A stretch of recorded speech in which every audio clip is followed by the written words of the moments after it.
May pera po ako sa business, ma, kaya huwag niyo na pong alalahan yung tuition ko, ha? Love you.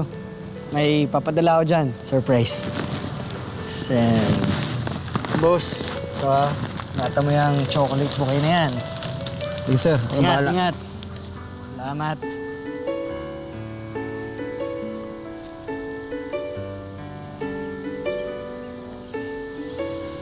Sige, ingat.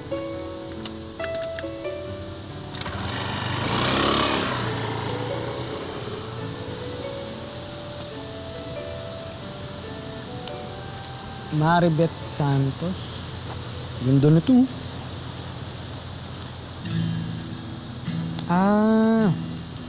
Preschool teacher. Born on June 26, 1993.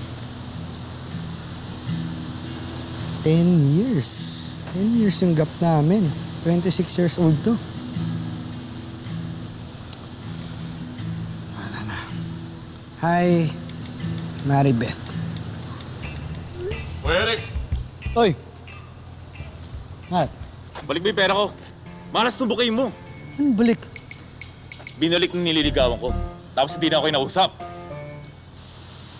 Ba't mo sisisi sa chocolate bouquet? Malay mo, kaya ka ginuhos kasi ayaw talaga sa'yo. Binasted na nga ako. Ginagago mo pa ako. Ha? Aray ko! Aray!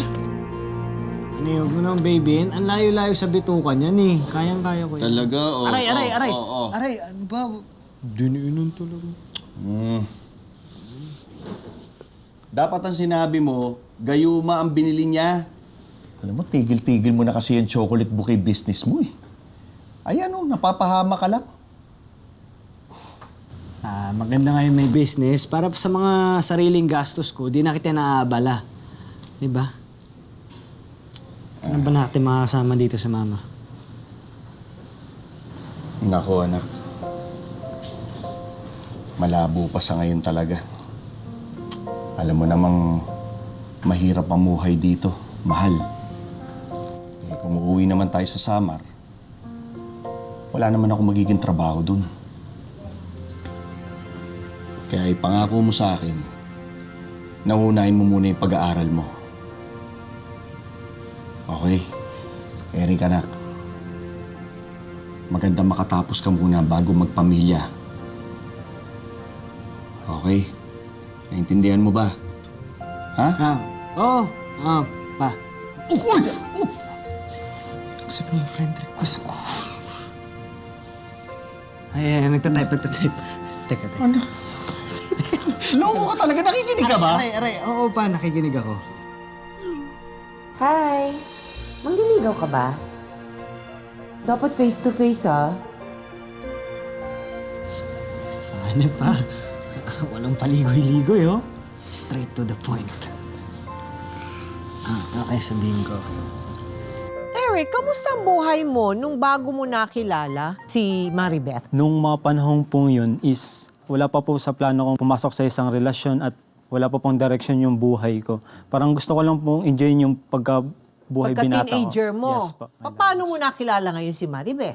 Dumating po kasi yung pandemic po eh. Naghanap po ako sa mga page, yung mga naghanap po ng mga jowa. Eh, kaano katagal kayo bago kayo nagkita ng face-to-face? Niligawan ko po siya kasi sa chat ng almost 2 months po. Tapos nung April po, medyo lumuwag po. Pwede naman po nang lumabas.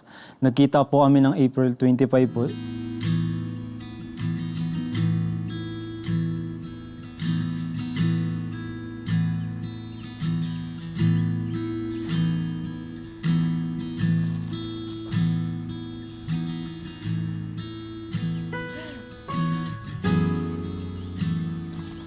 Ito mo pala sa personal.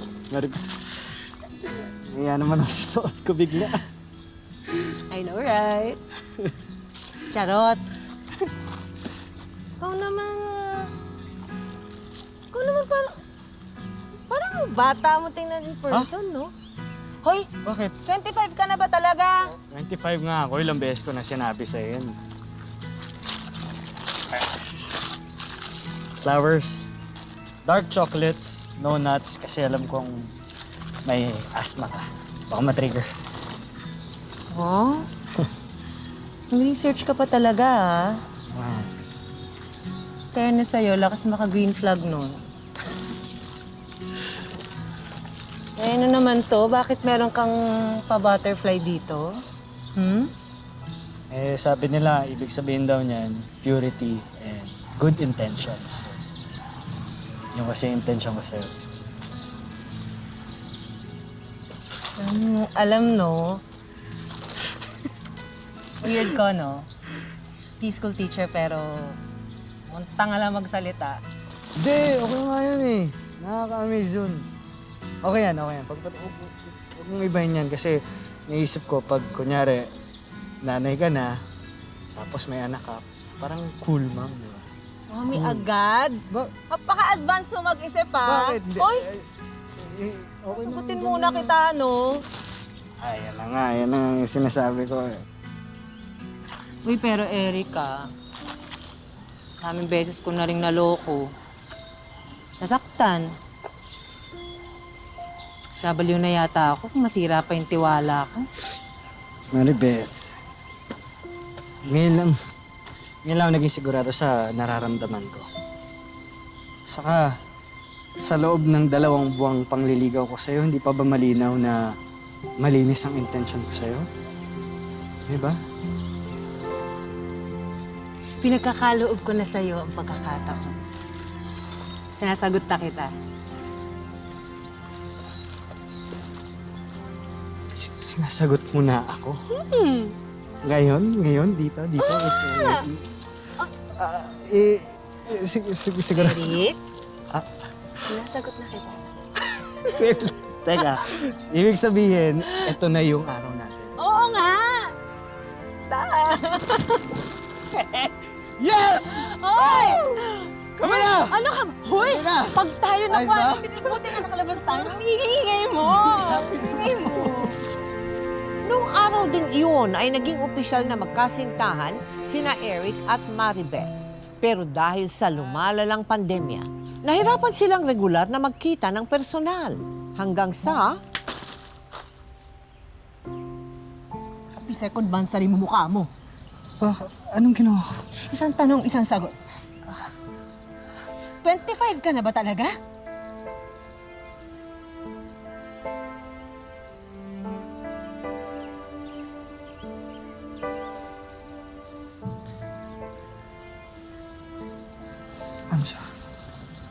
I'm sorry, mahal. Nagsinungaling ako kasi natakot ako baka hindi mo ako kausapin eh. Diba? Sabi mo sa akin, ayaw mo sa bata, ayaw mo sa immature, kaya ako nagsinungaling. Pero sasabihin ko naman sa'yo, mahal. Hindi ko itatakot sa'yo. Kailan mo balak sabihin? Kapag ako na lang yung hindi nakakaalam.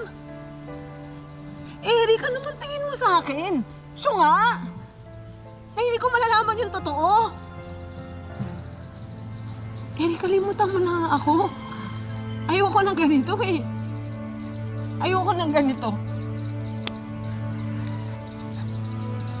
Kalimutan mo. Nakipaghiwalay ka ba sa akin? Ba't ka nakipaghiwalay? Kaya naman natin pag-usapan to, di ba? Mahal, huwag mo akong iwan, mahal. Mahal, gusto mo lumuhod pa ako sa'yo eh. Oh, please, mahal, huwag mo akong iwan. Ha? Mahal, tawarin mo na ako, mahal. Mahal. Sige na. Eric, tumayo ka nga dyan. Hindi naman ako Diyos para luhuran mo eh. Tumayo ka na dyan. Sorry.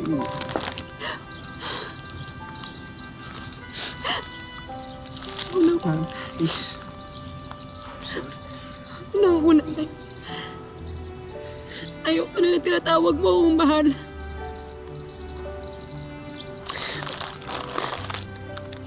Pangalawa. Ganito ng ibang babaeng pagbibigyan mo niyan. Hindi mo lolokohin.